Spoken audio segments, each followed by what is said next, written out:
नमस्ते, मैं हूं जया बच्चन। जी हाँ, मैं एक ट्रू फेमिनिस्ट हूं। मैं पुराने जमाने की फेमिनिस्ट हूं क्योंकि जब मैं बहुत ज्यादा पॉपुलर थी तब मुझे लगा कि मुझे अपने से कम पॉपुलर आदमी के साथ शादी करनी चाहिए बिकॉज वो जिंदगी भर मेरा जोरू का गुलाम बन के रहेगा। So I got married to Amitabh Bachchan. But देखो मेरी bad luck, Amitabh Bachchan ended up becoming superstar Amitabh Bachchan. और जितनी भी फिल्में वो उन्होंने की, हर फिल्म के अंदर जितनी भी उनकी लीडिंग लेडीज थी उनका नाम जुड़ता गया उन सब लीडिंग लेडीज के साथ। और वहां पर घर पर मैं 2 बच्चों की मां बन गई। Anyways, I went through a lot of frustration, anxiety and depression, but मैंने गिव अप नहीं किया। मैंने अपनी शादी नहीं तोड़वाई। I did not want a tag of a divorcee, so I continued with my marriage. मगर आप समझ सकते हो मैं कितनी फ्रस्ट्रेटेड हूं। अपने आप को फिर से अहमियत दिलवाने के लिए मैंने राजनीति ज्वाइन करी और राजनीति में मैंने समाजवादी पार्टी के साथ अपना नाम जोड़ा। यू कैन अंडरस्टैंड, कोई दूसरी पार्टी ने मुझे टिकट नहीं दी। वो समाजवादी पार्टी जो औरतों का रिस्पेक्ट इतना नहीं करती, बिकॉज उनकी पार्टी के अंदर तो you have that Azam Khan who talks shit. But anyways, मैं समाजवादी पार्टी से हूं एंड आज मैंने पार्लियामेंट के अंदर कंगना रनावत को टारगेट किया, एक दूसरी औरत को, बिकॉज उसने बॉलीवुड के अंदर ड्रग माफिया को एक्सपोज करने की बात करी।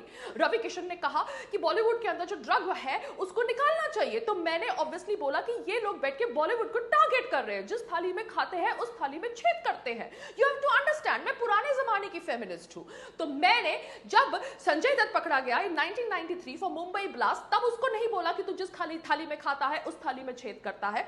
मैंने ऑब्वियसली आमिर खान को नहीं बोला जब वो टर्की गया फर्स्ट लेडी को मिलने के लिए कि तू जिस थाली में खाता है उस थाली में छेद करता है, because Turkey talks against India.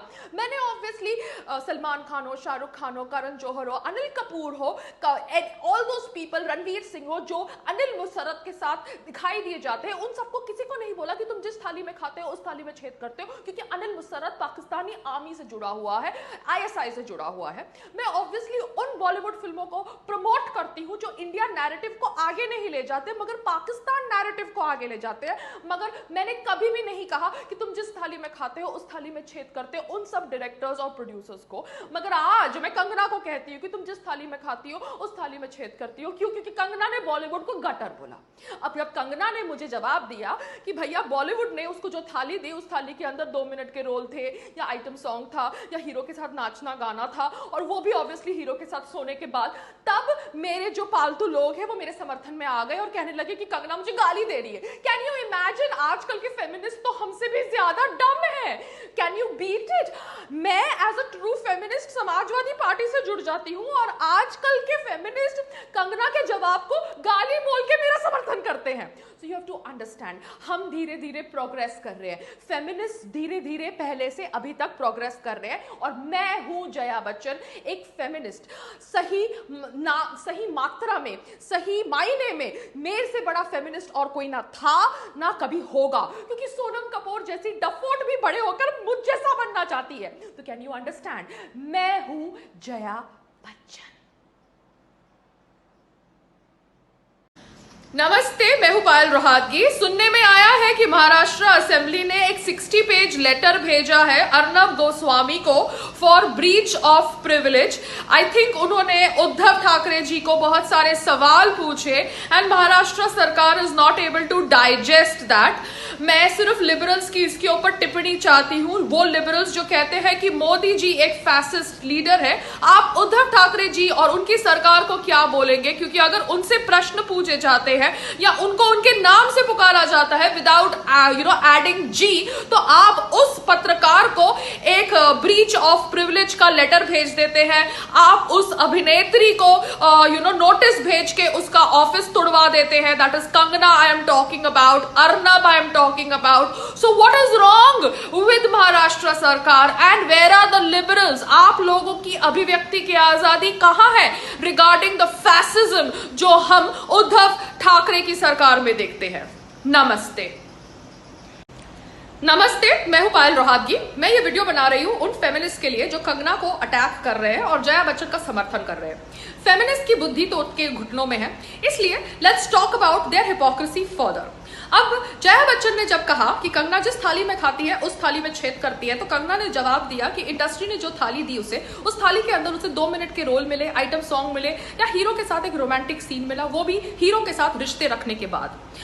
क्योंकि हम सबको पता है कि बॉलीवुड के अंदर कास्टिंग काउच है।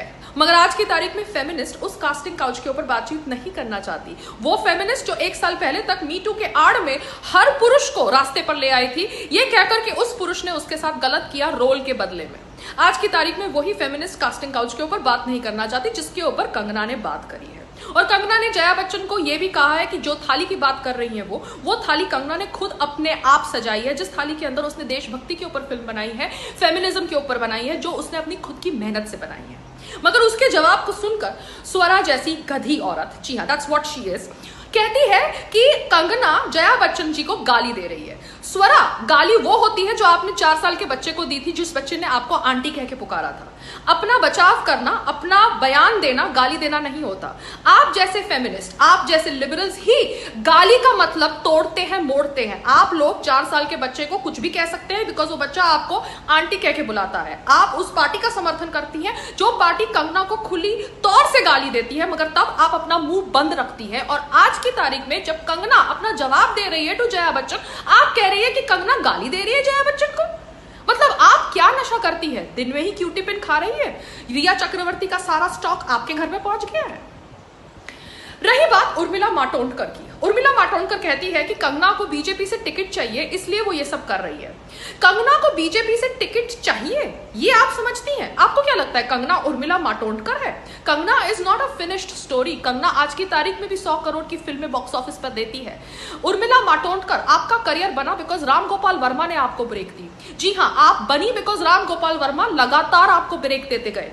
क्यों देते गए ये आप जाने, राम गोपाल वर्मा जाने। जब राम गोपाल वर्मा ने आपको छोड़ा, आपका करियर भी खत्म हो गया और आपने शादी कर ली। आप डेस्परेट थी, आप फ्रस्ट्रेटेड थी, आपने कांग्रेस से टिकट ली, कुछ महीने कांग्रेस के साथ अपना नाम जोड़ा और खुद ही रेजिग्नेशन दे दिया। ये मत समझिए कि बाकी सारी औरतें भी आपकी तरह डेस्परेट और फ्रस्ट्रेटेड है। कंगना को टिकट मांगने के लिए या टिकट पाने के लिए अपना ऑफिस बर्बाद करने की जरूरत नहीं है। कंगना कि अगर बीजेपी के साथ जुड़ती है तो बीजेपी को ही फायदा है, क्योंकि कंगना की बहुत ज्यादा फैन फॉलोइंग है। कंगना को ये सब करने की जरूरत नहीं है बीजेपी से टिकट लेने के लिए। ये मैं आपके मुंह पे कह रही हूं, क्योंकि सब आपकी तरह फ्लॉप एक्ट्रेसेस नहीं होते।